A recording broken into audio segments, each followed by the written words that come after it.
Hello everyone, welcome to my channel. So as I did tell you earlier that as and when my LLM course starts, I'll be updating you about the same. So in last month itself, I gave my mid-semester exams and I just wanted to share some things about it.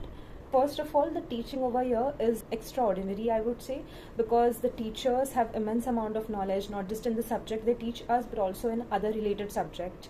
And even if the lectures are for longer duration, that is 3 hours, or some subjects are for 6 hours, it doesn't feel overburdened because the lectures are very interactive and includes a lot of activities and not just monotonous teaching.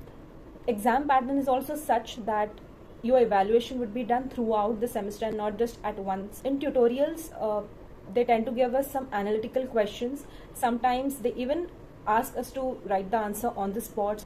This is why I think it has helped me to develop critical thinking and critical analysis skill, and I believe that this is what a person needs to excel in practical world. Second thing, mid-semester exams did not feel like a burden to me, to be honest, because the questions were not just theoretical, but most of them were analytical, and whatever we had discussed in class was more than enough to help us and to make us understand how to go about any analytical questions.